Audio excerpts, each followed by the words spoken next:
आजीच्या किचनमध्ये तुमचं स्वागत आहे। आज आपण करणार आहोत कापण्या। त्याचं मी तुम्हाला साहित्य सांगते। गव्हाचं पीठ, गूळ, खसखस, सुंठ पावडर, बेसन पीठ। पाण्यात गूळ विरघळून घेऊ। कढई गरम झालेली, मग कढईमध्ये गूळ घालते। पाणी कढईमध्ये ओतते। मी गूळ विरघळून घेते कढईमध्ये। आपला गूळ विरघळलेला आहे। मी आता गॅस बंद करते आणि थंड झाल्यावर आपण पीठ भिजवायला घेऊया। आपण हे गुळाचं पाणी गाळून घेऊया, त्याच्यामध्ये कचरा असतो।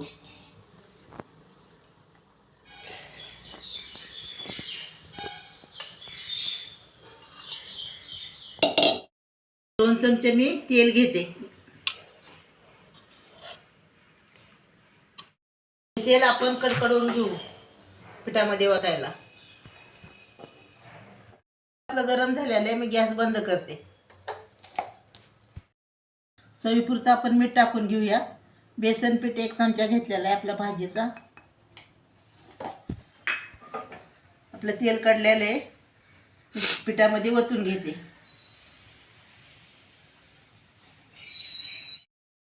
या पिठाला आपण तेल चोळून घेऊया। पावडर मी टाकून घेते, 1 चमचा घेतलेली।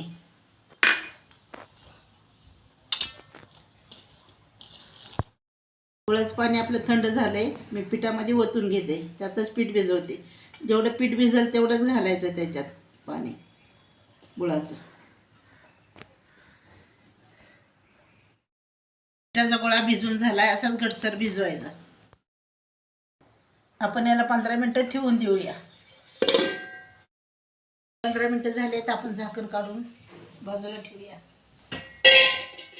मी आता एक गोळा तोडून घेते। मस्त मुरले, चांगलं झालंय।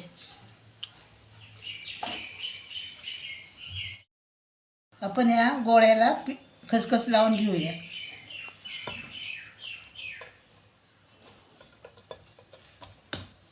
आता आपण याला लाटून घेऊया। याला पीठ वगैरे काय लावायचं नाही, तेल लावायचं नाही, असंच लाटायचं। कडेच आपण काढून घेऊया हे।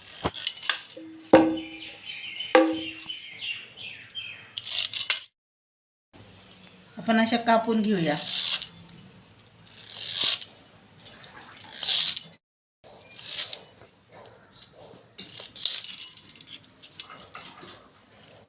आपण ताटामध्ये काढून घेऊया। तेल गरम झालेले, त्याच्यात कापण्या सोडते तेलामध्ये।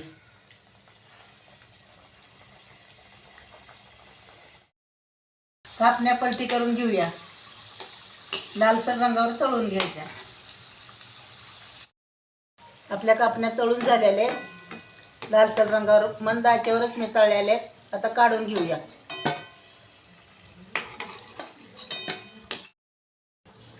कापण्या तळून झालेले, तुम्ही घरी करा, खा आणि मला नक्की सांगा।